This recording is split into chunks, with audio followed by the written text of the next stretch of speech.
শুভ ততক্ষণে নিজের ধৈর্য হারিয়ে ফেলেছে। সে দীর্ঘশ্বাস ফেলে ফিসফিস করে বলে, ভাই, পাশে যে পুকুরটা দেখছিস না, ইচ্ছা করছে ওতে লাফ দেই, কিন্তু সাঁতার জানি না, তাই মারবো না। তুই কাকে ভালোবাসিস, মুরগির বাচ্চা না কুত্তার বাচ্চা, এটাই আমি জানবো কিভাবে? এভাবে থাকলে তো আমাকেই পাগল হতে হবে রে। কিন্তু শুভ ঠাট্টার মাঝেও আরিশের দৃষ্টি একটুও নড়ে না। হঠাৎ তার কণ্ঠে নেমে আসে এক অদ্ভুত নরম সুর। মেয়েটা হয়তো কাঁদছে, ও তো অল্পতেই কেঁদে ফেলে। শুভ তাকিয়ে থাকে আরিশের চোখে। সেখানে আর কোনো রাগ নেই, নেই অহংকার, কেবল একরাশ কাতরতা। শুভ তখন ফিসফিস করে বলে, আরিশ, আমি শিওর তুই আবার প্রেমে পড়েছিস। আরিশ চোখে হাসি আনে, ঠোঁট এক গাঢ় বিষাদ টেনে বলে, এইবার প্রেমে না রে, হয়তো সত্যিকারে ভালোবেসে ফেলেছি। ঠিক তখনই তার ফোনটা আবার বেজে ওঠে। শুভ বিরক্ত হয়ে চ শব্দ উচ্চারণ করে ফোনটা তুলে নেয়। ওপাশ থেকে শোনা যায় আরিশের বাবার চিন্তিত কণ্ঠ। আরিশ, তুমি কোথায়? এত রাত হলো, ফিরুনি কেন? শুভ দ্রুত উত্তর দেয়, আঙ্কেল, আমি শুভ, আরিশ আমার সাথেই আছে। ইকবাল সাহেবের গলা কেঁপে ওঠে। তাকে বলো তাড়াতাড়ি বাড়ি ফিরতে। জোহা প্রচণ্ড অসুস্থ হয়ে পড়েছে, অবস্থাও খারাপ। ফোন স্পিকারেই ছিল। শব্দটা কানে যাওয়া মাত্রই আরিশের মুখ নিঃশব্দেই থেমে যায়। বুকের মধ্যে হঠাৎই একটা খোঁচা লাগে, একটা অপরাধবোধ, একরাশ উৎকণ্ঠা। সে আর দেরি করে না, শুভর হাত থেকে ফোনটা নিয়েই কল কেটে দেয়, আর বলে না কিছু। শুভ দেখে আরিশের চোখে সেই প্রচণ্ড রাগী অগ্নি নেই, বরং আছে এক ভয়ঙ্কর অস্থিরতা, একরাশ অপরাধবোধ। রাস্তা ফাঁকা, গাড়ি নেই। শুভকে সে জোর করে বাড়ি পাঠিয়ে দিয়ে একা হাঁটা শুরু করে। হাওয়ার শীতল শো শো শব্দে আরিশ হাঁটছে, যেন বুকের সমস্ত ভার নিয়ে সে নিজেকে শাস্তি দিচ্ছে। একসময়কার প্রিয় কোনো রাতে চাঁদের আলোয় হাঁটা স্মৃতি ভেসে ওঠে। সেই শ্যামবর্ণ মেয়েটি, যার হাত ধরে জীবনের সবচেয়ে সুন্দর দিনটা কাটিয়েছিল আরিশ। আর আজ সেই ভালোবাসার স্মৃতিই তাকে বিষিয়ে তুলেছে। নিজেকে প্রশ্ন করে, আমি কি আবারও সে একই ভুল করতে চাচ্ছে? এক মুহূর্ত থেমেই সে হেসে ওঠে, একটা রুক্ষ নিঃসঙ্গ হাসি। জুহা তো ছোট, প্রতারণা বলছে না, ও শুধু ভালোবাসতে জানে। ঘড়ির কাঁটা তখন রাত 2টা ছুঁই ছুঁই। বাড়ির দরজায় এসে দাঁড়ায় সে। দরজা লক করা, চাবিটা পকেট থেকে বের করে খুলে ভেতরে প্রবেশ করে। বাড়ি নিস্তব্ধ, সবাই ঘুমিয়েছে। আরে সোজা গিয়ে দরজার কপাট ঠেলে দেখে বিছানার এলোমেলো হয়ে পড়ে আছে জোহা। তার বুকের ভিতরে হঠাৎই কেন এক অজানা কষ্ট গুঞ্জন তোলে। এই নীরব ভালোবাসার নাম কি? কি অপরাধী দেওয়া যায় এমন অনুভবকে, যেখানে রাগ থাকলেও মায়া কমে না? আরিশ ধীরে ধীরে বিছানার পাশে এসে হাঁটু গেড়ে বসে পড়ে। তার চোখ স্থির হয় ঘুমন্ত মেয়েটির মুখে। হাত বাড়িয়ে ছুতে চায়, কিন্তু ছোঁয়া হয় না। হৃদয়ের গভীরে তখনও সন্ধ্যায় সেই অমোচনীয় স্মৃতি ভাসছে, একটা চিঠি, কিছু না বলা কথা, আর একটি অপূর্ণতা। কিছু সময় পর আরিশ জোহার কপালে গলায় হাত রেখে, কই না তো, সে তো অসুস্থ না। তবে কি তার বাবা তাকে বাড়ি আনার জন্য মিথ্যে বলেছে? হয়তোবা। ঘর নিস্তব্ধ, বাতাসের ভিতরেও যেন এক ধরনের গোপন অনুশোচনা ভেসে বেড়াচ্ছে। সারা বাড়ি জুড়ে গভীর ঘুমের আবরণ, অথচ সেই নিস্তব্ধতার মাঝেই দাঁড়িয়ে আছে একজন, আরিশ। সে তাকিয়ে আছে জোহার দিকে। মেয়েটি গভীর ঘুমে আচ্ছন্ন, অশ্রুসক্ত চোখে ক্লান্তি ছাপিয়ে রেখেছে। মুখটা শান্ত, কিন্তু চোখের কোণে হালকা জ্বালা যেন এখনো লেগে আছে। এক মুঠো শিশির জমে আছে তার চোখের পাতায়। আরিশ ধীরে ধীরে চোখ নামিয়ে আনে পাশে রাখা কিছুর উপরে। সেই চিঠি চুপি চুপি হাতে তুলে নেয় তা, যেন শব্দ হলে মেয়েটির ঘুম ভেঙে যাবে, আর সে আবার মুখ ফিরিয়ে নেবে। চিঠিটা খুলে পড়তে শুরু করে সে। প্রিয় তিথি, আমি জানি না এই চিঠিটা তোমার হাতে পৌঁছাবে কিনা, কিন্তু জানার চেয়ে না বলা কথা বলে যাও বেশি জরুরি মনে হলো আজ।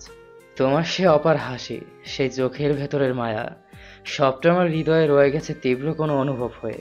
আমি জানি আমরা এক হতে পারবো না, তবুও ভালোবাসা তো থেমে থাকে না। ভালোবাসি তোমায় অনেক বেশি, সামির।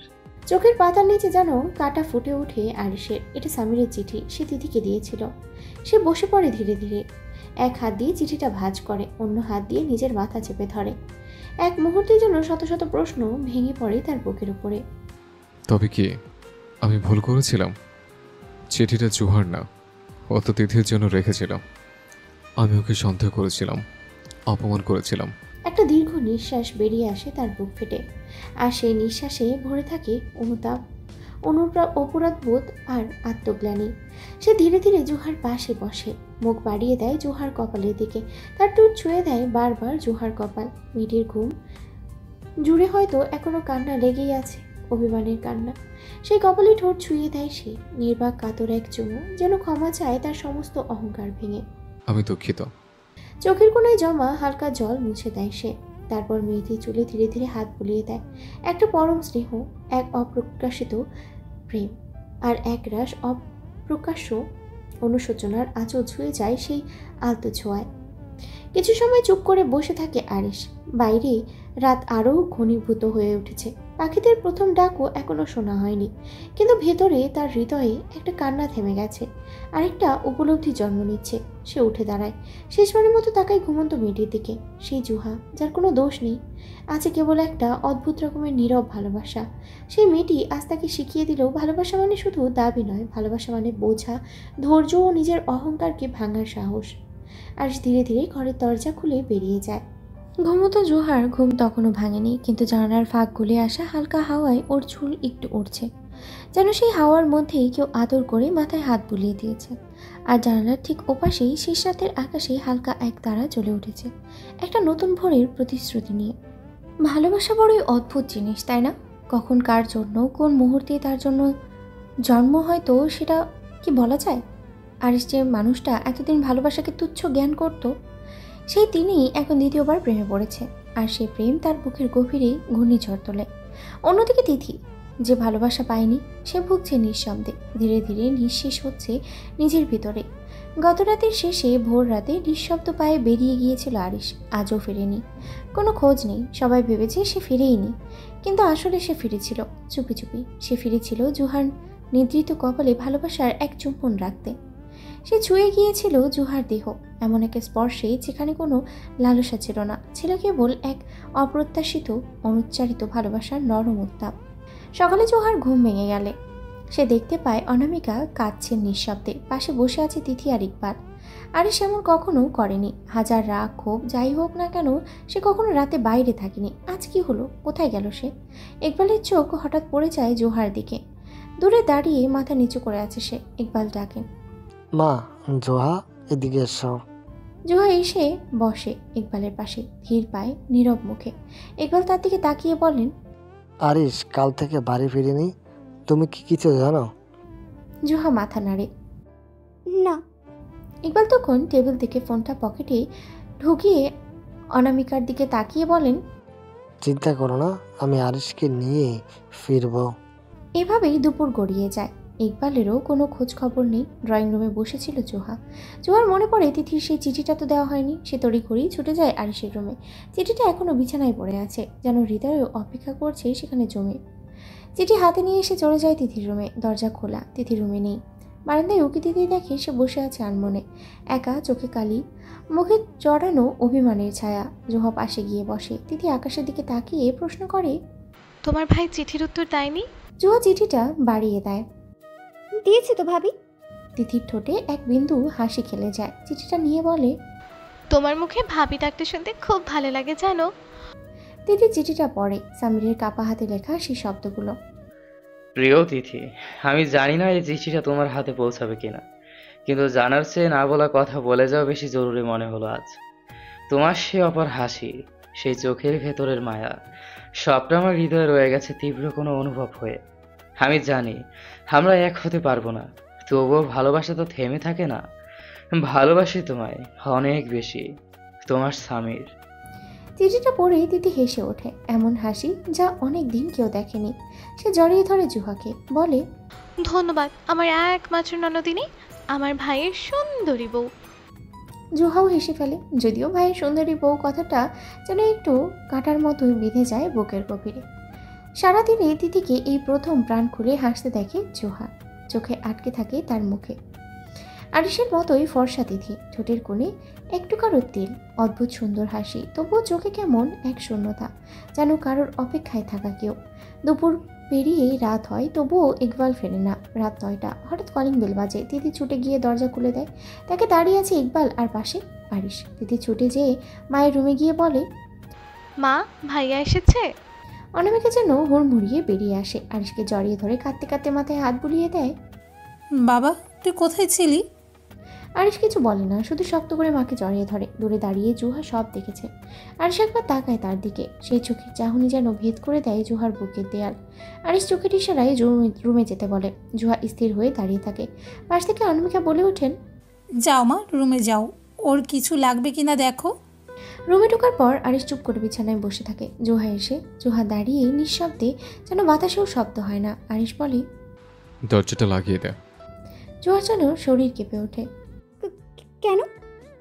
আরিশ তীক্ষ্ণ গলায় বলে, আমি বলেছি মানে করতেই হবে। দরজা লাগিয়ে আসে জুহা। আরিশ তখন বলে, আমি গোসল করব, তোয়ালে নিয়ে বাথরুমের পাশে দাঁড়িয়ে থাকবে। জুহার মুখ কালো হয়ে যায়, মনে মনেই বলে, পাগল একটা, নিজে তোয়ালে নিয়ে গেলেই হয়। তবু মুখে কিছু বলে না, দাঁড়িয়ে থাকে। সে কি করে বোঝাবে আরিশকে যে তার ভীষণ ভয় লাগে? আরিশ আবারও বলে, কাল রাতের থাপ্পড়ের দাগ তো এখনও আছে, আজ একটা দিলে মুখের মানচিত্র পাল্টে যাবে। জুহা ফুঁসে ওঠে। যাচ্ছি। আরিশ বাথরুমে ঢুকে যায়। বেশ কিছুক্ষণ পর বাথরুমের দরজা খুলে হাতে তোয়ালে বেরিয়ে আসে। জুহার ইচ্ছে করে তোয়ালেটা ছুঁড়ে মারতে, তবুও দেয় আরিশের হাতে। আরিশ বের হয়, ভেজা শরীর, টুকটুক করে গড়িয়ে পড়া জল, শুধু কোমরে একটু কারোর তোয়ালে। জুহার হৃদস্পন্দন বেড়ে যায়। চওড়া কাঁধ, সুঠাম বুক, ভেজা চুল, এই দৃশ্য যেন রাজপুত্রের মতো। তার মনে হলো তার সামনে এক গম্ভীর রাজপুত্র দাঁড়িয়ে, যে কেবল গোসল সেরে বের হলো। আরিশ তুড়ি বাজিয়ে ডাকে, এ যে। জুহা চমকে ওঠে। আরিশ জুহার একদম কাছে চলে আসে, একদম কাছে। আরিশের উষ্ণ নিঃশ্বাস জুহার গালে লেগে যায়। চুল থেকে পানি পড়ছে, তো রোনা দিয়ে মুছে দে। জুহা আতকে ওঠে। কিছুক্ষণ পর বলে, উটের মতো লম্বা মানুষ, আমি কিভাবে চুল মুছবো? আরিশ বলে, তোর জন্য মুরগির বাচ্চার নামটাই ঠিক আছে। খাটে বসছে, আয়।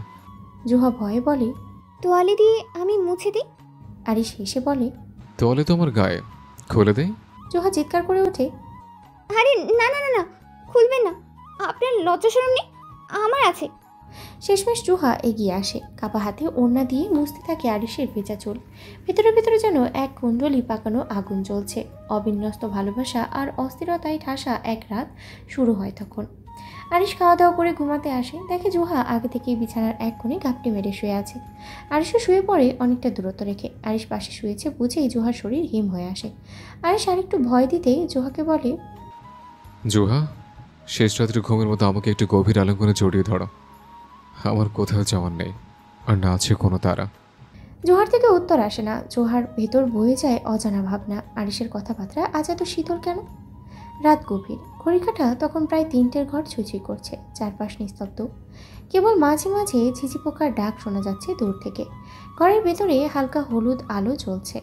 বাতাস ভারী, যেন কোনো অদৃশ্য শোকের ভারে ছায়া পড়েছে চারপাশে। রাতের বেলা হঠাৎ করেই ঘুম ভেঙে যায় আরিশের। বুকের ভেতরে ব্যাকুলতা। কি মনে করে সে ধীরে ধীরে উঠে দাঁড়ায়, পা টিপে টিপে চলে যায় তিথির ঘরের দিকে। দরজাটা খোলা, এই সময়ও খোলা। বুকটা ছাদ করে ওঠে তার। এত রাতেও কি তিথি ঘুমায়নি? আরিশ ভেবেছে আছে জিজ্ঞেস করবে তিথিকে সে কি সত্যিই স্বামীকে ভালোবাসে। ঘরের ভিতরে ঢুকে প্রথমে কিছু বোঝা যায় না। হালকা অন্ধকারে চোখ ধাঁধিয়ে যায়। তারপর চোখ পড়ে বিছানার উপরে দড়ির মতো কিছু একটা ঝুলছে। ধীরে ধীরে স্পষ্ট হয় অবয়বটা তিথি। আরিশ মুহূর্তেই ছুটে আসে সামনে। তার চোখ ছানা পড়া, গলা শুকিয়ে কাঠ। দড়ির ফাঁসে তিথির নিথর দেহ, চোখ বন্ধ, ঠোঁট ফ্যাকাশে, মাথার চুল এলোমেলো, যেন আর কোনো প্রাণী নেই সেখানে। যেন শত চিৎকারেও জেগে উঠবে না সে আর। তিথি, তিথি! আরিশ গলা ছেড়ে কাঁদে, জাকিয়ে দেয় দড়িটা, নামিয়ে আনে নিথর দেহটা, বুক ফাটিয়ে চিৎকার করে আর বলে, আমার তিথি, বোন, কি হলো তোর? এই তিথি, কথা বল তিথি। ভোরের প্রথম আলোটা জানালার পর্দা ভেদ করে এসে পড়েছে বিছানার এক পাশে। আলোটা কেমন যেন স্বচ্ছ, নিঃশব্দ। আর সেই নিঃশব্দের মধ্যেই সময় নিজের ভারে ধীরে ধীরে এগিয়ে চলেছে। চারপাশে নিস্তব্ধতা, তবু যেন কিছু একটা অদৃশ্য কাঁপন ছড়িয়ে আছে বাতাসে। আরিশ হঠাৎ করে লাফিয়ে উঠে বসে পড়ে। শরীর জুড়ে ঘাম, বুকের ভেতরে নিঃশব্দ চিৎকার। তার নিঃশ্বাস ভারী, যেন বুকের ভেতরে কেউ পাথর চেপে বসে আছে। কিছুক্ষণ নিজের চারপাশে অবাক দৃষ্টিতে দেখে, তারপর অনুভব করে একটা দুঃস্বপ্ন ছিল এটা। কিন্তু স্বপ্নের ঘন অন্ধকারটা এখনও তার চেতনায় লেগে আছে। তিথির নিথর শরীর, মানুষজনের আর্তনাদ, সবাই যেন বাস্তবের মতো জেঁকে বসে আছে তার মাথায়। পাশে ঘুমিয়ে থাকা জুহার দিকে তাকিয়েছে সে। তার ঘুমন্ত মুখে নিরীহ প্রশান্তি, যেন এই জগতে কোনো অশান্তি নেই। কিন্তু আরিশের কণ্ঠ কাঁপে, যেন তার ভেতরে তোলপাড় হঠাৎ জেগে ওঠে। জুহা, জুহা। ঘুমন্ত জুহা চমকে উঠে বসে পড়ে। চোখে ঘুম আর উদ্বেগের ছায়া। আরিশের দিকে তাকিয়ে দেখে তার চোখ দুটো কুয়াশায় ঢাকা, মুখে উদ্ভ্রান্ত ভাব। কি হয়েছে? জুহা জিজ্ঞেস করে। আরিশ ধীরে বলে, খুব শান্ত স্বরে, কিন্তু সেই শান্তির নিচে আছে একটা গভীর ব্যথা। তোর ভাই কি তিথিকে সত্যি ভালোবাসে? প্রশ্নটা যেন ভর সকালেও বজ্রপাতের মতো বাজে। জুহা হতবাক হয়ে তাকিয়ে থাকে। কিছুটা ধাতস্থ হওয়ার পরে নিচু স্বরে বলে, হ্যাঁ, ভালোবাসি। আরিশ চুপ করে থাকে। জানালার বাইরে তাকিয়ে থাকে সে যেন কিছু ভাবছে, গভীরভাবে ভাবছে। আলো ছাড়িয়ে পড়ছে চারপাশে, পাখিরা গান গাইছে, অথচ তার বুকের ভেতরে এখনো ঘন রাত। একটা শূন্য হাসি আসে তার মুখে, কিন্তু সেই হাসি যেন নিজেকেই কাঁদায়। তারপর আস্তে করে বলে, তিথি মরে গেছিল রে জুহা, আমি দেখেছি, আমি ছুঁয়েছিলাম। টান টান নিস্পন্দন, এমনটা বাস্তব হতে আমি কখনোই দেব না। জুহা আশ্চর্য হয়ে তাকিয়ে থাকে আরিশের পানে। সকাল হয়ে আসে, রান্নাঘরে অনামিকা নাস্তার আয়োজন করছে, পাশে জুহাও সাহায্য করছে। চারপাশে একটা নরম আলো, কিন্তু পরিবেশে যেন নিঃশব্দ কিছু একটা অপেক্ষা করছে। ডাইনিং টেবিলে সবাই বসে, তিথিও আছে। সে আজ কিছুটা গুছিয়ে বসেছে, মুখে লাজুক হাসি। কাল চিঠি পাওয়ার পর থেকেই তার মনটা ভালো, কিন্তু আরিশের মুখটা আজও থমথমে। খাওয়ার সময় হঠাৎ আরিশ চুপচাপ গলা নামিয়ে বলে, বাবা। ইকবাল ভাত মুখে দিচ্ছেন, চোখ না তুলে উত্তর দেন, বলো। আরিশ খুব শান্ত স্বরে বলে, তিথির বিয়েটা সাবিরের সাথেই হোক। ঘরটা কেমন হঠাৎই থেমে যায়। অনামিকার হাত থেকে থালাটা পড়ে যাওয়ার মতো অবস্থা। তিথির মুখ সাদা হয়ে আসে, বজ্রপাতের মতো যেন বাজলো কথাটা সবার কানে। ইকবাল এবার তাকান বিস্ময়ে। তুই বলছিস তিথি আর সামির? আরিশ মাথা নিচু করে বলে, হ্যাঁ, ওরা একে অপরকে ভালোবাসে। আমি অনেক দেরি করে বুঝেছি, কিন্তু আর দেরি করতে চাই না। অনামিকা কাপা গলায় বলে, কিন্তু তুই তো প্রথম থেকেই এত বিরোধিতা করেছিস, হঠাৎ কি হলো? আরিশ তাকায় সবার দিকে, চোখে জমানো অশ্রু, গভীর একটা কান্না জমে আছে সেখানে। রাতটা খুব কঠিন ছিল মা। অনেক কিছু দেখেছি স্বপ্নে, কিন্তু সেই স্বপ্নে আমার চোখ খুলে দিয়েছে। আমি আর ভুল করতে চাই না। জুয়া নিশ্চুপ বসে আছে, চোখ ভেজা, বুকের মধ্যে একরাশ আশা। তিথির চোখে জল, সে যেন বুঝতে পারছে না এ কি সত্যি। ইকবাল ধীরেই বলে, ঠিক আছে, আমি আজই সামিরের বাড়ি গিয়ে কথা বলি। আর কথা বাড়ে না। এ বাড়িতে আজ যেন আলো নেমেছে। তিথি হাসছে, জুহাও। বিকেল গড়িয়ে আসে। ইকবাল স্নান সেরে শুভ্র পাঞ্জাবি পরে বেরিয়ে পড়ে। রাস্তায় যেতে যেতেই তার মনেও আজ শান্তি। তিনি ভাবছেন হয়তো সব কিছু ঠিকঠাক হয়ে যাচ্ছে। বাড়ির দুঃখটা আজ যেন একটু কম। সামিরের বাড়িতে পৌঁছে যান ইকবাল। দরজা খুলতেই রিমি চোখ কপালে তুলে বলে, ইকবাল ভাই, আপনি? হ্যাঁ রিমি, একটু কথা ছিল সামিরের সাথে। রিমি চায়ের ব্যবস্থা করে। সামির আসে, তার মুখে বিস্ময় আর আনন্দ। ইকবাল বলেন, তিথি আর সামিরের বিয়েটা ঠিক করতে চাই। আজ থেকে তোদের মতামত চাই। রিমির চোখ ভিজে আসে, যেন সে নিজের কানে বিশ্বাস করতে পারছে না। সামির কিছু বলতে পারে না প্রথমে, পরে বলে, কাকা, আমাদের আর বলার কিছুই নেই, আমি রাজি, আমরা রাজি। ইকবাল হেসে ওঠে, উচ্চস্বরে বলে, আলহামদুলিল্লাহ, বিয়ের আয়োজন শুরু করি তাহলে। চোখে খুশির জল নিয়ে ইকবাল বিদায় নেন। তার মুখে হাসি। বেরিয়ে যায় ইকবাল সামিরের বাড়ি থেকে। রাস্তায় এসে দাঁড়িয়ে গাড়ি ডাকার জন্য মোড়ে হাঁটতে শুরু করেন তিনি। ঠিক তখনই হঠাৎ করে একটা কালো প্রাইভেট কার খুব জোরে এসে ইকবালের দিকে ধেয়ে আসে। তিনি পাশ ফিরে না তাকাতেই গাড়িটা ধাক্কা মারে। সজোরে আছড়ে পড়েন মাটিতে, মাথা ফেটে যায়, রক্তে ভিজে যায় পথ। গাড়ির নাম্বারটা এক ঝলকে চোখে পড়ে, ঢাকা মেট্রো ঘ 1555। ইকবাল চোখ মেলে তাকান, ফিসফিস করে বলেন, সাকিব। তারপর নিস্তব্ধতা। মাথা ফেটে যায়। ইকবালের বুকে রক্তের ধারা বইতে থাকে। অচেতন অবস্থায় পথচারীরা তাকে হাসপাতালে নিয়ে যায়। খবর শুনে আরিশ আর অনামিকা ছুটে আসে। পাখার মতো দৌড়ে কাছে পেয়ে আরিশ ভিতরে থেকেই শিহরিত হয়। বাবা! রক্তাক্ত বেডে শুয়ে থাকা তার বাবার দিকে কাঁপতে থাকা তার চোখ। হাসপাতালের সাদা করিডোরে অনামিকা ফ্যান ফ্যান করে কাঁদছেন। আরিশ পায়চারি করছে, মাথার ভেতরে বহমান প্রশ্ন, ছদ্মস্বপ্নের মতো নির্মম। চিকিৎসক আসে, কণ্ঠে আগুন, আবার ভয়ে আশঙ্কা। বাঁচানো গেছে, তবে মাথার আঘাত গুরুতর, জ্ঞান ফিরতে সময় লাগবে। আরিশ হতাশ হয়ে বসে পড়ে পাশে থাকা চেয়ারটায়। অপেক্ষা করতে থাকে ইকবালের জ্ঞান ফেরার। ইকবালের অ্যাক্সিডেন্টের কথা শুনে তিথি আর জোহাকে বাড়িতে রেখে এসেছে তাড়াহুড়ো করে। বাড়ি ফাঁকা, না বাবা নেই, না মা, শুধু দুটা মেয়ে, জোহা আর তিথি। সন্ধ্যার আলো, স্নান, ঘড়ির কাঁটা 11টার দঙ্গলে থেমে নেই। কিন্তু চারপাশে দাঁড়িয়ে আছে ভিড়ের মতো নির্জন। জোহা রান্নাঘরে পেঁয়াজ কেটে, চোখে জল। পেঁয়াজে জ্বালা নয়, তার বুকের ভিতরে এক অজানা ভয়। তৃতীয় ওপাশ থেকে চুপচাপ কাজ করছে, হাড়ে হাড়ে সংকেত ফেলে কিছু একটা ভুল হতে চলেছে। রাতের খাবার খায়নি কেউ। জোহার ভীষণ খিদা পাওয়ায় দুইজন এসেছে রান্না করতে। যদিও অন্য সময় দুজনের গল্পে মেতে ওঠে, কিন্তু আজ কারোর মুখে কথা নেই। দুজন কাজে ব্যস্ত ছিল। সে সময় কলিং বেল বাজে। জোহা ভ্রু কুচকে তাকায়। এতটা থেকে তিথি এসে দাঁড়ায় পাশে। দরজা খোলার দরকার নেই, দরজার কণ্ঠটা শোনা যায়। জুহা, আমি সাকিব, দরজা খোলো। জোহার দম আটকে যায়। সাকিব? এবার কণ্ঠটা জোরে ও কঠিন। আরিশের বাবা মারা গেছেন, খোলো তো। তিথির চোখে দাগ পড়ে। এই অভিনয়ের কিন্তু অসংখ্য ছায়া আছে। দরজা খুলতেই ঢুকে পড়ে সাকিব। পেছনে দুইজন লালচে চোখ, ঠোঁটে অশ্লীল হর্ষলিপি। তোরা শুধু দুইজন, ভালোই হলো। ভয়ঙ্কর এক বিজয়ী হাহাকার। সাকিব ধীরে ধীরে এগিয়ে আসে জোহার দিকে। বিশ্রী দৃষ্টি মিলে তাকায়। তিথি তিরস্কার করে। জোহা চিৎকার করে, কাছে আসবি না, আমি তোর বন্ধুর বউ। তুই তো মেয়ে, বাড়ি পাকা, বুঝলি? সাকিব ঠোঁট কামড়ে হাসে। জোহার শরীর থেকে টেনে ওড়না খুলে ফেলে। ওড়না টেনে নিজেকে প্রকাশ করে। জোহার সারা শরীর শিউরে ওঠে। ওড়না ছিঁড়ে ছুঁড়ে ফেলে। সে মেঝেতে লুটিয়ে পড়ে। নিজেকে আর ঢাকতে পারে না। সে দুই হাত দিয়ে বুকে চাপা করে চিৎকার করে, কান্নার শব্দ পার্থক্যহীন আছড়ে নামছে নিঃশ্বাসে। তিথি ছুটে আসে হায়নার মতো সাকিব ঠেকিয়ে, কিন্তু তাতে পাশে ঘরে ঠেলে দেয় সাকিবের সঙ্গীরা। দরজা লক করে দেয়। ঘর থেকে তিথির আর্তনাদ শোনে জোহা। ছেড়ে দে মেয়েটাকে। সাকিব ধীরে ছেলে বলে, মালটা অস্থির। সাকিব আরও এগিয়ে আসে জোহার দিকে। সাকিব ধীরে ধীরে নিচু হয়ে পড়ে জোহার মুখের কাছে। নিজের মনের অজান্তেই জোহা চিৎকার করে ওঠে, আরিশ বলে। আর সমস্ত শরীর থরথর করে কাঁপছে। জোহা আবারও চিৎকার করে, আরিশ বলে। বুক ফাটিয়ে চিৎকার করে। আরিশ আসবে না জেনেও সে বারবার ডাকে। জোহা চোখ বুঝে নেয়, দোয়া করে।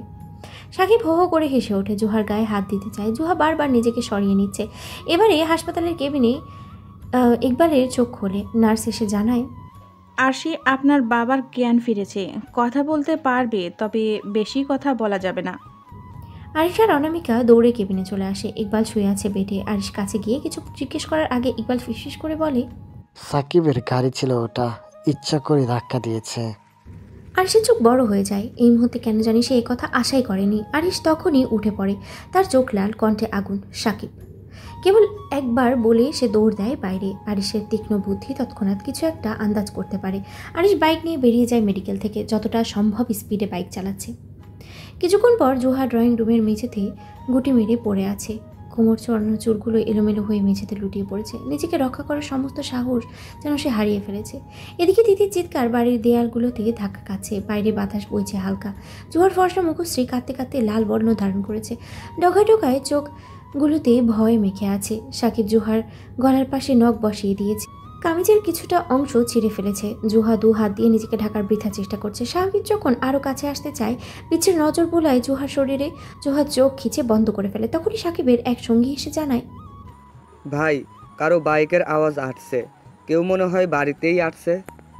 সাকিব চমকায়, তবে দেরি করে না। দ্রুত দরজা দিয়ে বেরিয়ে বাড়ির দেয়াল টপকে পিছনের দিক দিয়ে চলে যায়। বাড়ির সামনে এসে দাঁড়ায় আরিশ। সমস্ত রাস্তা জুড়ে তার কেবল একটাই শব্দ বাজছিল মাথায়, জোহা জোহা জোহা। দরজা খুলতে এক মুহূর্ত সময় নেয় না। দরজা খুলতেই সে শুনতে পায় ভিতর থেকে কান্নার শব্দ। সে ছুটে যায় এবং যা দেখে তাতে সে থমকে যায়। মেঝেতে পড়ে আছে জোহা। পিছনে ওড়নাটা ছেঁড়া অংশ, আর গালে হাতের ছাপ। শরীর কাঁপছে, চোখ ফুলে গেছে। সে নিঃশব্দে কাঁদছে, কেবল কান্নার শব্দে কাঁপছে বাতাস। তার পাশের রুমে তালাবদ্ধ তিথি কাঁদছে দরজার ওপাশে। আরিশের ভেতর ভেঙে আসে, নিজেকে আটকে রাখতে পারে না। অচেনা এক মায়া তাকে দাঁড়িয়ে থাকতে দেয় না। সে ছুটে চলে যায় জোহার কাছে। জোহা বুঝতে পারে এটা আরিশ। আকস্মাৎ সে ঝাঁপিয়ে পড়ে আরিশের উপরে, দু হাতে আঁকড়ে ধরে, খামচে ধরে আরিশের শার্ট। যেন সে আরিশের বুকে আশ্রয় খুঁজতে চায়। আরিশ কোনো কথা বলে না। সে বাঘহারা হয়ে গেছে। তার চোখে এখনও জল নেই, কিন্তু সে ভিতরে ভিতরে অগ্নিস্ফুলিঙ্গ। পরিচিত পুরুষকে কাছে পেয়ে জোহার কান্না দ্বিগুণ হয়ে যায়। গলা ফাটিয়ে চিৎকার করে কাঁদে জোহা। সহসা আরিশ টের পায় তার বুক কাঁপছে। সে আর এক মুহূর্ত দেরি না করে নিজের বুকে আগলে ধরে জোহাকে। জোহা কাঁদতে কাঁদতে অস্পষ্ট গলায় বলে, আমাকে রেখে আর কোথাও যাবেন না, বলেন কোথাও যাবেন না। আরিশ জোহার মাথায় হাত বুলিয়ে দেয়, আর একটু কাছে এনে জড়িয়ে ধরে আদুরে কণ্ঠে বলে, তোমাকে রেখে আর কোথাও যাব না আমি, কোথাও না। তোমাকে ছুঁয়ে কথা দিলাম। জোহার কান্না আরও বেড়ে যায়। কেন যেন আরিশের ভেতর ভারী হয়ে আসছিল জোহার কান্না দেখে। দরজার ওপাশে থাকা তিথি স্বস্তি পায় এটা বুঝতে পেরে আরিশ এসেছে। সে বসে পড়ে ক্লান্ত শরীর নিয়ে দরজায় হেলান দিয়ে। আরিশ জোহাকে বলে, কিচ্ছু হয়নি, আর কেঁদো না, তুমি কাঁদবে শুধু আমার জন্য।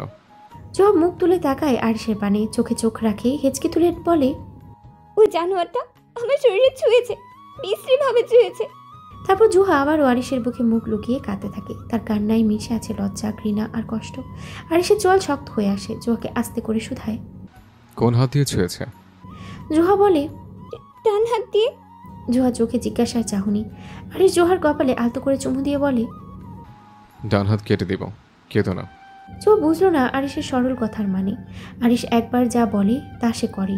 আরিশ উঠে গিয়ে রুমের দরজা খুলে দেয়। তিথি দৌড়ে বেরিয়ে এসেই জোহাকে জড়িয়ে ধরে। জোহার জামার বেশ খানিকটা জায়গা ছেড়ে গেছে, গায়ে গয়না নেই। জোহার বেশ অস্বস্তি হচ্ছে। এটা বুঝতে পেরে আরিশ নিজের শার্টের বোতামের হাত দিয়ে শরীর থেকে শার্টটা খুলে জোহার গায়ে জড়িয়ে দেয়। জোহার মায়া ভরা মুখের দিকে তাকাতে পারছে না। আরিশ নিজেকেই প্রশ্ন করছে কেন তার বুক ভারী হয়ে আসছে জোহার কান্না দেখে। রাত নেমেছে চারদিক জুড়ে। ছাদের মাথায় হালকা বাতাস আর দূরের কোনো গাছে নিশীথ পাখির ডাক শোনা যাচ্ছে। বারান্দার কোণে দাঁড়িয়েছিল আরিশ। চোখে ছিল আগুন, ঠোঁটে জবজবে রক্তাক্ত একরাশ নিঃশব্দ প্রতিজ্ঞা। হাতের ফোনটা অনামিকাকে কল করলো সে। আমি আজ ফিরছি না, মেডিকেলে যাবো না, তুমি চিন্তা করো না আম্মু। ওপাশ থেকে অনামিকা ঘুম ঘুম কণ্ঠে কিছু বলতে চাইলেও আরিশ ততক্ষণে ফোন কেটে দিয়েছে। ঘরে ফিরে এসে আরিশ দেখল জোহা দরজার কাছে বসে গা সিটিয়ে আছে। তার চোখ লাল হয়ে গেছে, মুখে ভয় আর কান্নার ছায়া। তিথি পাশে বসে ওর পিঠে হাত বুলিয়ে সান্ত্বনা দেওয়ার চেষ্টা করছে, কিন্তু জোহা যেন বোবা হয়ে গেছে। আরিশ কোনো কথা না বলে রান্নাঘরে চলে গেল। তিথি বলে উঠল, ভাইয়া আমরা একটু রান্না করেছিলাম। বাকিটা আমি করছি। ওর কণ্ঠে কোনো রাগ ছিল না, ছিল এক ধরনের শীতল অগ্র যা চারিপাশে থাকা বাতাসকেও গলা টিপে ধরেছিল। চুলার আগুন জ্বালিয়ে দিল সে। এক এক করে বের করলো চাল, মাংস, সবজি। তীক্ষ্ণ ছড়ি দিয়ে টুকরো করছিল সব কিছু, যেন তার প্রতিটি কাঠে জমে থাকা ক্রোধ বেরিয়ে আসছে। খুব যত্ন করে রান্না করলো আরিশ। এরপরে খাবার নিয়ে ডাইনিং টেবিলে রাখলো। তিথিকে খেতে ডাকলো। তিথি এসে দাঁড়ালো চুপচাপ, কিছু বলল না। চমকে উঠেছে এমন এক দৃশ্য দেখে। এই আরিশ, যার মুখে রাগ, যার কণ্ঠে সর্বদা হুকুম, সে আজ যেন কোনো বাবার মতো তদারকি করছে রান্নায়। তিথি কিছু বলতে চাইলেও আরিশ বলল, চুপ করে খা, কোনো কথা বলিস না। তিথি খেতে বসলো চুপচাপ। আরিশ যখন জোহার পাশে গিয়ে বসলো, চামচে করে তুলে খাবার দিল তার সামনে। খা। জোহা মুখ ফিরিয়ে নিল, চোখে জল। খেতে ইচ্ছা করছে না, আমার গলা দিয়ে নামবে না। তোকে খেতেই হবে। তারপর চামচে করে খাইয়ে দিল সে। 1 চামচ, 2 চামচ, আর খাওয়ার সময় তার চোখে ছিল অদ্ভুত কোমলতা। সেই চোখে আজ যুদ্ধের আগুন নয়, বরং শীতল ছায়া যেন আশ্রয় খুঁজছে। জোহা অবাক চোখে তাকিয়ে থাকলো আরিশের দিকে। এই সেই রাগী বদমেজাজি আরিশ আজ এভাবে তাকে আগলে রাখছে কেন? রাত গভীর হলো। তিথি চলে গেল ঘরে। আরিশ নিজের ঘরে এনে বিছানায় বসালো জোহাকে। কোমল কণ্ঠে বলল, ঘুমিয়ে পড়ো জোহা। জোহা ঠায় বসে থাকে। আরিশ জোহাকে শুইয়ে দেয়। তারপর নিজের বুকের দিকে টেনে নিয়ে মাথায় হাত বোলাতে বোলাতে বলল, ঘুমা ছোট্ট পাখি, আমি তোকে পাহারা দিচ্ছি, এখন আর কেউ তোকে ছুঁতে পারবে না। জোহা ধীরে ধীরে চোখ বন্ধ করলো। কান্না শুকিয়ে গেছে, শুধু নিঃশব্দে ভারী শব্দ শোনা যাচ্ছে। আরিশ ওকে জড়িয়ে ধরে বসে রইল অনেকক্ষণ, কোনো শব্দ না করে, শুধু নিঃশব্দ প্রতিজ্ঞার ভরা একরাশ নিঃশ্বাসে। আরিশ বাচ্চাদের মতো করে জোহাকে ঘুম পাড়াচ্ছে। জোহা তার কান্না ভেজা আঁখি দিয়ে ঘুমিয়ে যায় আরিশের বুকে, যেখানে সে নিরাপদ। আরিশ ঘুমন্ত জোহাকে শুয়ে মাঝরাতে বেরিয়ে এসেছে। গ্রামে একটা অদ্ভুত নিস্তব্ধতা। হঠাৎ যেন কুকুরগুলো ডাকতে ভুলে গেছে। গাছের পাতাগুলো থমকে গেছে বাতাসে। ঘড়ির কাঁটা এড়িয়ে চলেছে ক্লান্ত, কিন্তু নিঃশব্দ। এই রাতে এক ভয়ঙ্কর কিছু ঘটতে যাচ্ছে, তা যেন আকাশ টের পায়। আরিশ বেরিয়েছে একা, চোখে অদ্ভুত শীতলতা, গায়ে হালকা চাদর জড়ানো, পায়ে ছায়া লম্বা করে পড়ে আছে মাটিতে। তার ভেতরে আগুন, না সেটা আর গোপন নেই। সাকিবের এই জঘন্য আচরণ, জোহার ভাঙা কান্না, কাঁপা কণ্ঠে তার আমি ঠিক নেই বলার সব কিছুই একে একে ঢুকে পড়েছে আরিশের শরীরের শিরা উপশিরায়। সে আজ মানুষ নয়, সে প্রতিশোধ। তার হাতেই একটা কুড়াল, একটা পরিত্যক্ত পুকুর পাড়, ভাঙা বটগাছের নিচে বসে মাতাল সাকিব, তার সঙ্গে দুইজন সাথী। তার গলা থেকে মাঝে মাঝে জঘন্য হাসি বের হচ্ছে, নেশায় অন্ধ, কিন্তু শরীরে এখনও সেই বিকৃত আনন্দের কম্পন। সে জানে না আজ তার জীবনের শেষ 2 হাত দিয়ে সে বসে আছে। আরিশ এসে দাঁড়ালো ঠিক তার সামনে, ঠোঁটে এক পৈশাচিক হাসি। সাকিব আধখোলা চোখে তাকালো আরিশের দিকে, অতিরিক্ত মাতাল থাকায় কিছুই যেন বুঝতে পারে না। ততক্ষণে পাশে 2 জন আরিশকে কুড়াল হাতে দেখেই পালিয়েছে। আরিশ ঠায় দাঁড়িয়ে আছে। সাকিব মাতাল কণ্ঠে বলে, কে রে তুই? তোকে দেখে ওরা ছুটলো কেন শালা? জুহা আমার সীমারেখা, আর তুই তা পার হয়েছিস। সাকিব হাসে, গলায় কাঁপুনি নেই। ওই মেয়েটার জন্য এত কিছু? তুই কি ওর প্রেমে পড়ছিস নাকি নায়ক? আরিশ এগিয়ে আসে, তার হাতে একটা মাংস কাটার ধারালো কুড়াল। রক্তচক্ষু সেই অস্ত্র যেন রাতকেও কাঁপিয়ে তোলে। সাকিব হেসে ওঠে, কিন্তু চোখে ভয়। হঠাৎ করেই বোঝে সামনে দাঁড়িয়ে থাকা মানুষটা আজ তাকে আর মানুষ হিসেবে দেখছে না। তুই কি মারবি আমাকে? সাকিবের কণ্ঠ এবার কিছুটা কম্পিত। আরিশ ঝুঁকে পড়ে, মুখটা একদম কাছে এনে ফিসফিস করে বলে, মরার চেয়ে বড় শাস্তি কি জানিস? যেটা নিয়ে জন্মেছিস সেটা হারানো। পলকের মধ্যেই সে সাকিবের ডান হাতটা টেনে ধরে। সাকিব বাধা দেয়, কিন্তু নেশায় এলোমেলো, শক্তি নেই ঠিক মতো। স্যার স্যার কি করছিস আরিশ? আরিশ কোনো কথা বলে না, এক ঘূর্ণির মতো হাত তুললেই মারল প্রথম কোপ। কুড়াল পড়ল মাংস আর হাড় চিড়ে। সাকিবের আর্তনাদ আকাশ বিদীর্ণ করে। সাকিবের আর্তনাদে যেন কেঁপে ওঠে মাটি, রক্ত ছিটকে পড়ে মাটিতে, বটগাছের শিকড়ে, আরিশের জামায়, কিন্তু সে নিস্পৃহ। তার চোখে কুয়াশা নেই, কেবল বরফ। দ্বিতীয় কোপে চিড়ে গেল হাড়, ফেটে গেল চামড়া। সাকিব চিৎকার করছে, কাঁদছে, কাতরাচ্ছে, গড়াগড়ি খাচ্ছে মাটিতে। আরিশ থামছে না। তৃতীয় কোপ, চতুর্থ কোপ, মাংস ছিঁড়ে ঝুলে যাচ্ছে। সাকিবের শরীর দপ করে কাঁপছে, মুখ দিয়ে রক্ত গড়াচ্ছে। আরিশ হাসছে, সেই পৈশাচিক হাসি। সেই কুড়াল যেন আর কেবল লৌহ নয়, একটা আগুন, একটা রাগ, একটা প্রতিশোধ। তৃতীয় কোপে ছিঁড়ে যায় হাড়ের সংযোগ। চতুর্থ কোপে ছিটকে পড়ে রক্ত। সেই রক্তের তাপেই কেঁপে ওঠে বাতাস। আরিশ দাঁড়িয়ে, ঠোঁটে শীতল পৈশাচিক হাসি, যেন সে মানুষ নয়, কোনো পিশাচ। সাকিবের আর্তনাদে রাত থেকে থেমে যায়, নিস্তব্ধতা দুলে ওঠে। আমাকে বাঁচাও। সে গড়াগড়ি খায়, মুখ মাটিতে ঠেকায়, কিন্তু হাত, ডান হাতটা এখন কেবল মাংস আর হাড়ির এক ছিন্ন ভিন্ন অস্ত্র। আরিশ ধীরে ধীরে হাঁটু গেড়ে বসে পড়ে। তার হাতে লেগে থাকা রক্ত সে দেখে না। আরিশ সাকিবের মুখের কাছে মুখ নিয়ে বলে, দেখ, এই প্রথম কোপ তোর স্পর্ধার জন্য, এই দ্বিতীয় কোপটা জুহার চোখে জলের জন্য, তৃতীয় কোপ ওর কাঁপা ঠোঁটের জন্য, চতুর্থটা আমার জ্বলন্ত বুকের জন্য, পঞ্চম কোপ চামড়া, মাংস, হাড় সব একসাথে ছিঁড়ে আলাদা হয়ে যায় শরীর থেকে। সাকিবের মুখ থেকে তখন আর কোনো শব্দ বের হয় না, শুধু কাঁপা নিঃশ্বাস। তার ডান হাত মাটিতে পড়ে আছে, আলগা হয়ে একটা রক্তাক্ত অঙ্গহীন মাংসপিণ্ড। তরল রক্ত জমে গড়িয়ে যাচ্ছে চারপাশে। তার পায়ের নিচে এখন পিচ্ছিল কুয়াশাময় রক্ত ভেজা মাটি। আরিশ কোড়ালটা নামিয়ে রাখে পাশে, সাকিবের কানের পাশে মুখ নিয়ে গিয়ে ফিসফিস করে, এই কাটা হাত তোর অবমাননার চিহ্ন। এটা আমি রেখে যাবো মাটিতে, যেন পৃথিবী দেখে আরিশের নারীকে অসম্মান করলে কি হয়। সে তখনও কাঁপছে, জ্ঞান হারানোর ঠিক আগেই সীমায় দাঁড়িয়ে। হঠাৎ থুতু ফেলে আরিশ উঠে দাঁড়ায়। তার মুখে রক্ত, জামা চুলে রক্ত, এমনকি ঠোঁটেও লেগে আছে ছিটকে পড়া স্প্ল্যাশ। তার হাঁটার ভঙ্গিমা একটা বিজয়ীর মতো নয়, বরং এক পিশাচের মতো, যে নিজের বিচার নিজেই করে নিয়েছে।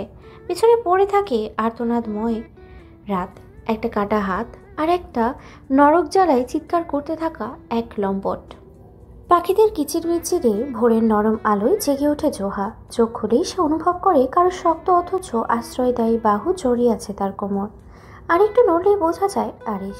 ঘুমন্ত নিঃশ্বাস, গাঢ় প্রশান্তি, এবং সেই বাঁধনহারা আদর্শে আঁকড়ে রেখেছে তাকে। জোহা চমকে ওঠে, বিরক্ত হয় না, হাতটা সরিয়ে নেওয়ার চেষ্টাও করে থেমে যায়। কেন জানে না, হয়তো ভালোবাসার অবচেতনে। মুখ ঘুরিয়ে তাকায় আরিশের মুখ পানে। কি অপূর্ব মুখখানা, যেন কেউ নিপুণ তুলির আঁচড়ে এঁকে দিয়েছে রাজপুত্রের প্রতিকৃতি। গভীর চোখের পাতা ভারী ঘুমে ঢাকা, চোখের কোনায় ক্লান্তির হালকা ছায়া। সিগারেটের কালচে ছাপ লেগে থাকে ঠোঁট। চিকন গড়নের নাক, নিঠোর গাল, ফর্সা রং সব মিলিয়ে এক জাদুময় মুখাবয়ব। জোহা অবাক হয়ে দেখে এসে আরিশ, যে তাকে প্রথম দিনেই গর্জে উঠেছিল, যাকে সে ভয় পেত, অথচ এখন তার এই শান্ত মুখে এক ফোঁটা রাগ নেই, নেই কোনো তীব্রতা, নিখাত শিশু সম। জুহা গভীর হয়ে দেখতে থাকে মানুষটা নয়, তার সুন্দর চোখে। মনে মনে বলে ওঠে, এমন সুদর্শন হয় কি করে একজন মানুষ?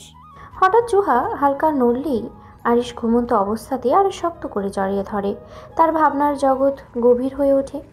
কাল রাতে সে নিজে হাতে খাইয়ে দিয়েছিল আমায়, নিজের বুকের কাছে টেনে ঘুম পাড়িয়েছিল। কেন? ভালোবাসে আমাকে, নাকি শুধু সহানুভূতি?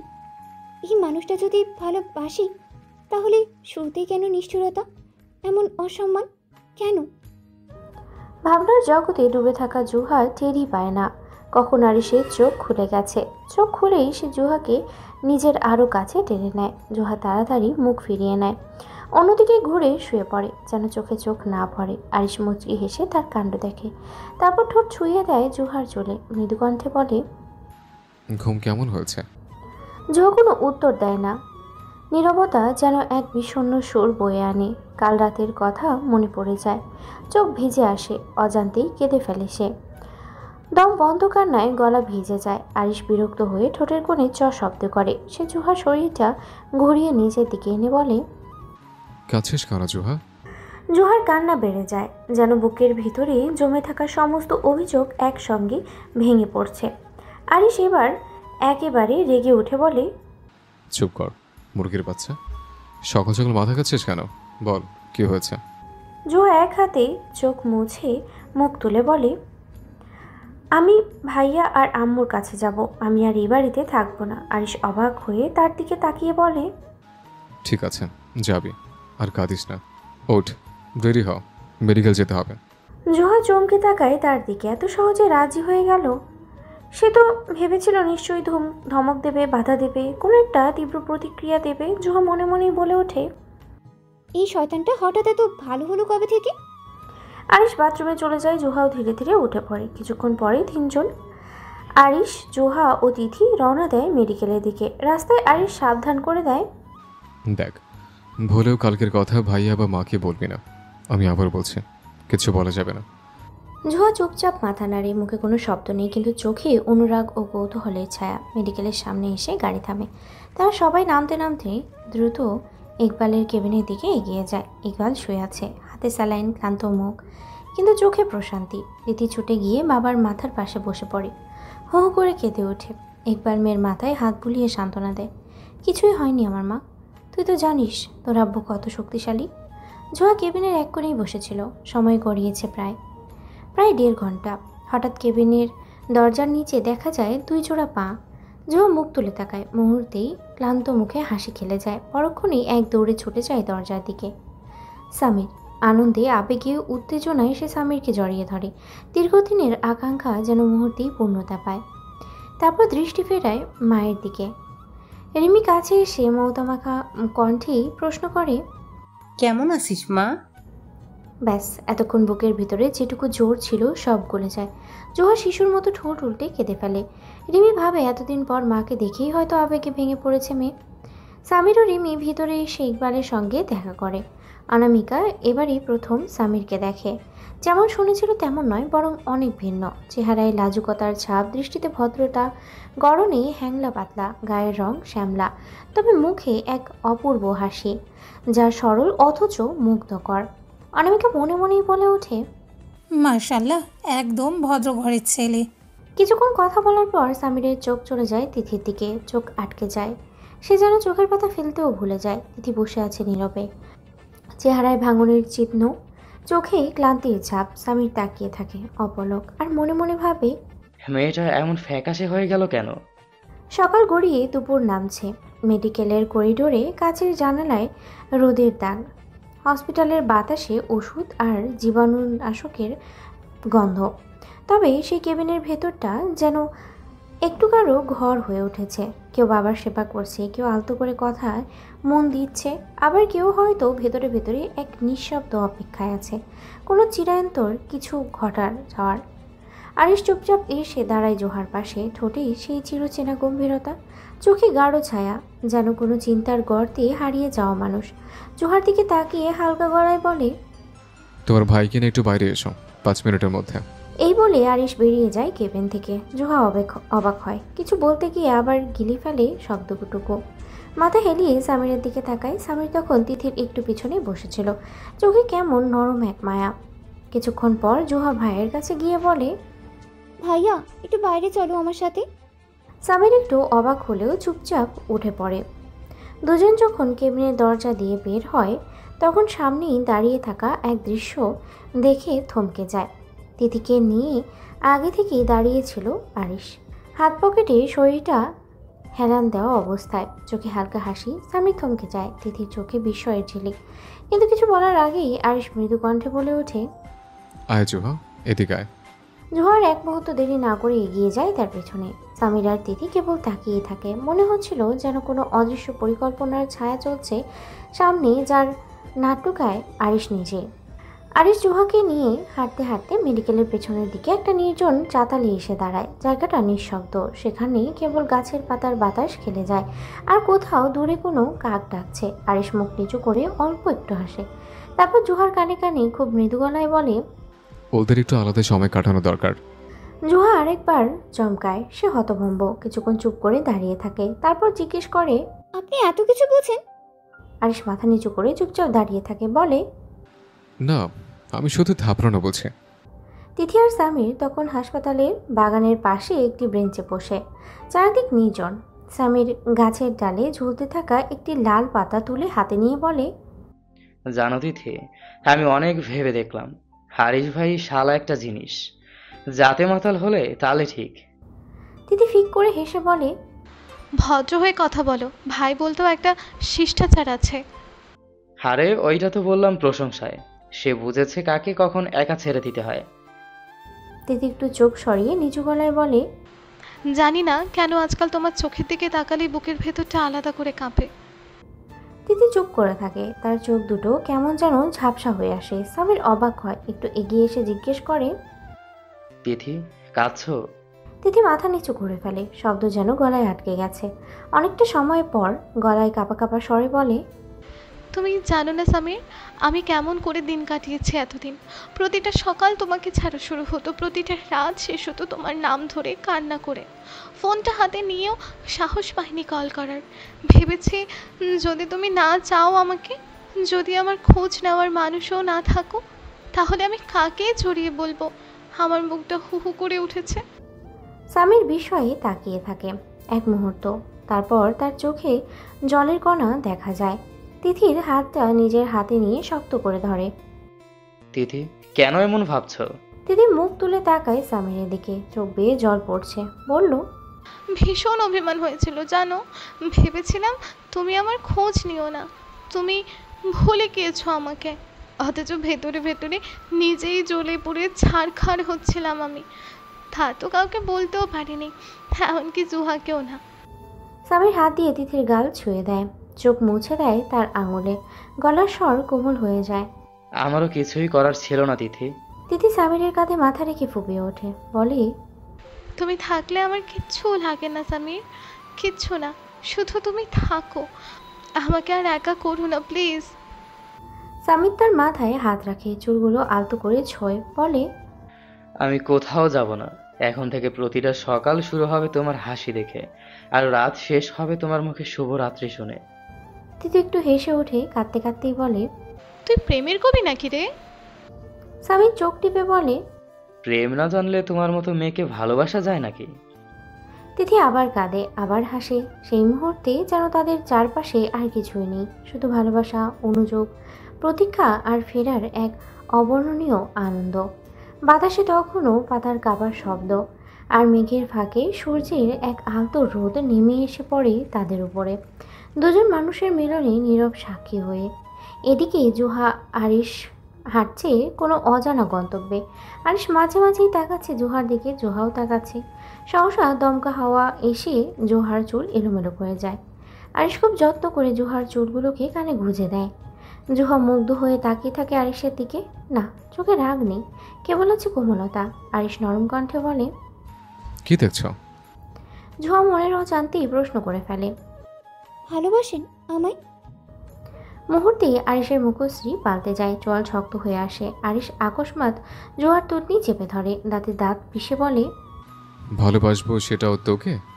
আরেকবার উচ্চারণ করে দেখ শুধু। আরিশের ব্যবহারে যেন জুহা আকাশ থেকে পড়ল। এ কেমন মানুষ, কখনো ভালোবেসে আগলে ধরে আর কখনো ঘৃণায় ছুটে মারে। আদৌ কি আরিশের ভিতরে ভালোবাসা আছে? সে কি ভালোবাসতে জানে? হয়তো হ্যাঁ, হয়তো না। জুহার কাঁদতে ইচ্ছে করছে খুব করে, কাঁদতে চাইছে মন। আরিশ পুনরায় হাঁটা শুরু করে, পিছন পিছন জুহাও। না বলা অনেক কথা রয়ে যায় তাদের মাঝে, রয়ে যায় অপ্রকাশিত ভালোবাসার সাগর যা জন্মেছে আরিশের চিত্তে। সরষিকোটা জুহা কি জানে তার বাচ্চা বাচ্চা চাহনি আরিশের অন্তরালে ঝড় তুলে দেয়? জুহা কি জানে আরিশ দ্বিতীয়বার প্রেমে পড়েছে? আরিশের মনে অল্প অল্প করে জুহার জন্য জায়গা তৈরি হচ্ছে, সেটা জুহা জানে। আরিশ সেটাই চলেছে, কোথায় যাচ্ছে কে জানে। জুহা প্রশ্ন করছে না, লম্বা লম্বা পায়ে এগিয়ে যাচ্ছে আরিশ। পেছন থেকে জুহা তাকিয়ে আছে আরিশের পিঠের দিকে। জুহা কিছুটা কাছাকাছি এসে প্রশ্ন করে, ভালো যদি নাই বাসেন তাহলে কাল আমায় এত আদর কেন করেছিলেন? বুকে চড়িয়ে ঘুম কেন পাড়িয়েছেন? বলেই জুহা থেমে গেল। হুট করে সে কি বলেছে বুঝতে পারেনি। আরিশের চলন্ত দুই পা থেমে গেল। পেছনে ঘাড় কাত করে আরিশ তাকায়, চাহনিতে যেন আগুন ঝরছে। মুহূর্তে জুহার ঠোঁট উল্টে ফেলে, এই বুঝি কেঁদে ফেলবে। জুহার চোখ থেকে এক ফোঁটা পানি বের হওয়ার আগেই আরিশ খপ করে জুহার হাতটা ধরে নেয়। জুহার ঠোঁটে তর্জনী আঙ্গুল ঠেকিয়ে বলে, একদম না, সারাক্ষণ অত বাচ্চাদের মতো কাঁদিস কেন? আপনি আমার সাথে এমন করেন কেন? কেমন করে? আপনি আমায় বাকিটা শেষ করার আগেই আরিশ জুহাকে কোলে তুলে নেয় বাচ্চাদের মতো করে। আচমকাই এমন হাওয়ায় জুহা আরিশের কলার খামচে ধরে। আরিশ তাকায়ও না জুহার দিকে। জুহা তাকিয়ে আছে স্বপ্নের রাজপুত্রের পানে। কি অপরূপ চেহারা তার! ষোড়শী না কেন নিজের অজান্তেই সেই রূপে পড়ে যাচ্ছে। আরিশের চোখ দুটো ভীষণ সুন্দর, যেন পৃথিবীর সমস্ত সৌন্দর্য আরিশের চোখেই লুকিয়ে আছে। আরিশ জুহাকে কোলে নিয়ে হাঁটছে রাস্তায়। আশেপাশের মানুষ দেখছে তাদের, আরিশের সেদিকে চোখ নেই। জুহা ছটফট করতে করতে বলে, মানুষ দেখছে? আরিশ পাল্টা প্রশ্ন করে, তাতে আমার কি? সন্ধ্যা গড়িয়ে এসেছে। সামির আজ থাকবে হসপিটালে। আরিশ জুহা আর দিদিকে নিয়ে বাসায় চলে যাবে। কাল রাতের কথা কাউকেই বলেনি কেউ। এর মাঝেই ইকবাল সিদ্ধান্ত নিয়েছে তিনি সুস্থ হয়ে বিয়ের আয়োজন শুরু করবে। ইকবালের সিদ্ধান্তে সবাই সম্মতি দিয়েছে। রাত 8টা বাজে আরিশরা বাড়ি ফিরবে। এরই মধ্যে সামির আরিশের কাছে এসে আবদার করে, ভাই, জুহা মায়ের সাথে বাড়ি চলে যাক। আরিশ চোখ কুচকে তাকায় সামিরের দিকে। আমার বউ নিয়ে গেলে তোর বউ পাবি না, দূর হ শালা। শালা না ভাই, আপনার সম্বন্ধী হই। লাত্তি খাওয়ার আগে দূর হ। আইসে আমার বউ নিয়ে যাইতে। সামির কিছু বলার আগেই আরিশ উঠে চলে যায়। আরিশ রওনা হয় বাড়ির উদ্দেশ্যে। বাইকে করে বেরিয়েছে 3 জন। কিছুক্ষণ পর বাড়ি চলে আসে তারা। পুরো রাস্তা জুড়ে জুহাটাও টু শব্দও করেনি। ষোড়শী কন্যার যে মন খারাপ সেটা বুঝতে বাকি নেই আরিশের। আরিশ নিজের রুমে এসে ফ্রেশ হয়। জুহা বসে আছে খাটে। কিছুক্ষণ পর আরিশ বাইরে বেরিয়ে প্লেটে করে খাবার নিয়ে আসে। জুহা ফিরেও তাকায় না আরিশের দিকে। আরিশ খাবার সামনে রেখে বলে, খেয়ে নাও। জুহা কিছুই বলে না, এমনকি এক চুলও নড়ে না। আরিশ আবারও বলে, জুহা ভাত খা। খাবো না। ঠিক আছে, পানি খেয়ে ঘুমা। খাবো না আমি। আরিশ বিরক্ত হয়ে বলে, ভাত খাবি না পানি খাবি না কিস খাবি? জুহা হুট করেই বলে ফেলে, সঙ্গে সঙ্গেই যেন তার মস্তিষ্ক অচল হয়ে যায়। কি বলে ফেললো এটা? সমস্ত শরীর জমে যাওয়ার উপক্রম। আরিশের চোখ বড় বড় হয়ে আসে জুহার উত্তরে। তারপর সে একটা দীর্ঘশ্বাস ফেলে বলে, কি দিন আইলো রে, পোলাপান সব নষ্ট হয়ে গেছে। জুহার কাঁপাকাঁপি শুরু হয়ে যায়। জুহা আস্তে করে বলে, আমি এটা বলিনি তো। আরিশ জুহাকে হ্যাচকা টানে নিজের কাছে নিয়ে আসে। জুহা আরিশের বুকে পুড়ে যায়। আরিশ তখন আধশোয়া হয়ে বসেছিল। আরিশ জুহার চোখে চোখ রাখে। সহসা তার বুকে টিপ টিপ আওয়াজটা বেড়ে যায়। জুহা ভয়ে ভয়ে বলে, ছেড়ে দিন আমায়। কেন রে মুরগির বাচ্চা, তুমি তো বললে কিস খাবে। জুহা কিছু বলার আগেই আরিশ জুহাকে নিজের আরও কাছে টেনে নেয়। অপলক দৃষ্টিতে তাকিয়ে থাকে জুহার ঠোঁটের দিকে, যেন সদ্য ফোটা গোলাপের পাপড়ি।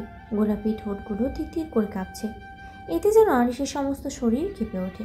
আরিশ আর দেরি না করেই তার সিগারেট পোড়া উষ্ঠদয়ে জুহার উষ্ঠে রাখে। একটা চুমু খাওয়ার আগেই আরিশের ফোন বেজে ওঠে। বিরক্তিতে আরিশের চোখ মুখ কুঁচকে আসে। এমন মুহূর্তে কল আশা করা যায় না। আরিশ হাত বাড়িয়ে ফোন নিতে যায়, সেই সুযোগটায় জুহা ছুটে যায়। আরিশ কল রিসিভ করে। ওপাশ থেকে শোনা যায়, ভাই বউটার সাথে কথা বলি না বহুদিন, ওর ফোনটা ওকে ফিরিয়ে দিন। নিজেরটা তো ঠিকই বুঝেন ভাই। শালা, এই মুহূর্তে তোরে কষে দুটো থাপ্পড় মারতে পারলে আমার একটু শান্তি লাগতো। সামির মেকি হেসে বলে, ভাই আমি একটু কথা বলতে পারলে শান্তি লাগতো। আরিশ ফোন কেটে দিয়েছে। রাগে তার কপালের রগ ফুলে উঠেছে। জুহা গুটি মেরে বসে আছে বিছানার এক কোণে। আরিশ তাকাতেই জুহা চোখ সরিয়ে নেয়। আরিশ বলে, তোর ভাইরে সালাম। হোয়াট আ টাইমিং, তার মুডটাই নষ্ট করে দিচ্ছে শালায়। ওরে পাইলে। জুহা শক্ত কণ্ঠে বলে, পাইলে কি করতে? আরে বাবা, মুরগির বাচ্চার দিকে সাহস বেড়ে গেছে। উত্তরে জুহা ভিঞ্চি কাটে। আরিশ উঠে চলে যায় বেলকুনিতে, একটা সিগারেট ধরায়। আধ ঘন্টা পরে সে রুমে আসে। দেখে জুহা ঘুমিয়ে গেছে। খাবারগুলো বিছানায়। আরিশ জুহার ঘুমন্ত মুখখানির দিকে চেয়ে মুচকি হাসে। জুহার পাশে বসে মাথায় হাত বুলিয়ে দেয়। আচানক আরিশ জুহার কপালে চুমু খায়। তারপর জুহার হাতটা আলতো করে ধরে বলে, ভরসার হাতটা বাড়িয়ে দাও জুহা। আমি অসময়ের চোরাবালি থেকে উঠে তোমার পাশে হাঁটতে চাই, যেতে চাই দূর, বহুদূর। জুহা শুনল না। সে গভীর ঘুমে তলিয়ে আছে। আরিশ জুহার হাতটা নিজের বুকে চেপে ধরে বলে, জুহা, এখানে যে শব্দ জন্মেছে সেটা কেবলই তোমার জন্য। ভীষণ ভালোবাসি তোমায়, ভীষণ ভালোবাসি। আমি চাই তুমি আগে স্বীকার করো তুমি আমায় ভালোবাসো। জুহা, তুমি কি আমায় ভালোবাসো, নাকি তুমি ভালোবাসা বুঝো না? আরিশ একটু থেমে আবারও বলে, জুহা, তুমি এই ছন্ন ছাড়া আমিটাকে গুছিয়ে নিজের মতো করে নিও, কেমন?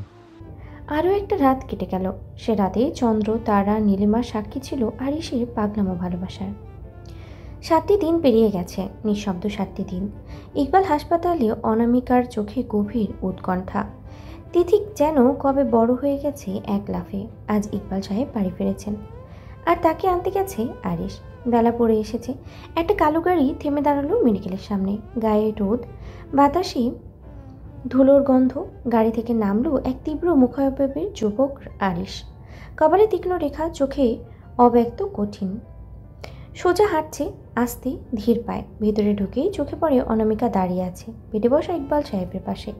ইকবালের মুখ হালকা হাসি, শরীরের কিছুটা দুর্বলতা, কিন্তু চোখে অটুট সেই কৃতত্ব। চলুন বাবা। আরিশ নরম কণ্ঠেই বলল। অনামিকা সানন্দে গাড়ির পাশের সিটে এসে বসলেন। ইকবাল পেছনের সিটে। গাড়ি চলতে চলতে হালকা বাতাসে উড়ছে আরিশের ঘন কালো চুল। রাস্তা প্রায় ফাঁকা। আকাশের কুয়াশার ধোয়া, যেন প্রকৃতিও অপেক্ষা করছিল এই ফেরারই জন্য। কিছুক্ষণ চুপচাপ কাটলো। তারপর হঠাৎ ইকবাল বললেন, আরিশ, আমি ভাবছি তিথির বিয়ে খুব বড় করে করব। অনেক আয়োজন হবে, অনেক মানুষ আসবে, সারা গ্রামে যেন কথা ওঠে। আমার একমাত্র মেয়ে বলে কথা। আরিশ কাচের বাইরে তাকিয়ে হালকা গলায় উত্তর দেয়, করুন, আমার আপত্তি নেই। শব্দগুলো নরম হলেও ভিতরে এক অজানা ঝড় লুকিয়েছিল। হয়তো শখের বোন দূরে চলে যাবে তাই। গাড়ি গেটের সামনে গাড়ি থামে। কলিং বেল বাজতেই দরজা খুলে ছুটে আসে তিথি। বাবা, চোখ ভেজা, গলার স্বর কেঁপে কেঁপে ওঠে। ইকবাল স্নেহ ভরা হাত রাখে মেয়ের মাথায়। আসো মা, ঘরে চলো। তিথি বাবার হাত ধরে ঘরে প্রবেশ করে। তখন দরজার ফাঁক গলে আরিশের চোখে পড়ে ড্রয়িং রুমের এক কোণে দাঁড়িয়ে থাকা সেই মেয়েটিকে। জোহা, খয়েরি রঙের থ্রি পিসে মোড়া শরীর, কোমর ছড়িয়ে নামা ভেজা কেশ, মায়াবী চোখ দুটো টলমল করছে। তার দৃষ্টিতে এক অপলক চাহনি। সে চাহনি পড়ে আছে ইকবাল আর তিথির দিকে, যেন বুঝতে চাইছে বাবা মেয়ের সম্পর্ক আসলে কেমন হয়। আরিশ ধীরে এগিয়ে যায় তার দিকে। তার মনে হয় খয়েরি রঙা জোহার গায়ের উপরে ঠিক যেন কবিতা বয়ে বসেছে। মন খারাপ জোহা? আরিশের কণ্ঠ কানে যেতেই চমকে ওঠে সে। জবাব দেয় শিশুসুলভ গলায়, আমার বাবার কথা খুব মনে পড়ছে। এইটুকু বাক্যে কেঁপে ওঠে আরিশের হৃৎপিণ্ড। আমার বাবা কি তোমার বাবা নয়? জোহা কিছু বলে না, চেয়ে থাকে শুধু। আরিশ তার হাত ধরে রুমে নিয়ে আসে। ফর্সা কপালে পড়া একগুচ্ছ চুল সরিয়ে কানে গুঁজে দেয়। তারপর তার চোখে চোখ রেখে বলে, তোমার বাবার চেহারা মনে আছে তোমার? না তো। ওনাকেও ভুলে যাও জোহা। যারা আমাদের ছেড়ে চলে যায়, আমাদের তাদের ছাড়া ভালো থাকতে শিখতে হবে। নিজেকে শক্ত করো। জোহার গলায় কথা আটকে আসে, বলতে পারে না কিছুই। আচানক জানলা দিয়ে দমকা হাওয়া আসে, এলোমেলো করে দেয় জোহার চুল। আরিশ কিছুক্ষণ মুগ্ধ চোখে তাকিয়ে থাকে, বলে, আমি তো ঝলসে যাবো জুহা। জোহা ফিসফিস করে, কেন? আরিশ উত্তর দেয়, তোর এই চাহনি, তোর এই মায়া, তোর লম্বা চুল, তোর যে একপাশে দাঁড়িয়ে থাকলেও আমি নিঃশেষ হয়ে যাই। জোহা নরম করে হাসে, মাথা নিচু করে, যেন এই কথাগুলো বুকের মধ্যে একটা ফুল ফোটায়। আরিশের অপ্রত্যাশিত ভালোবাসার কিছুটা টের পায় জোহা। ডাইনিং টেবিলে দুপুরের খাবারের আয়োজন। অনামিকা নিজে হাতে রান্না করেছেন, মাছ, মাংস, আরও কত কি। ইকবাল চুপচাপ বসে আছেন, মাঝে মাঝে দিদিকে আদর করছেন।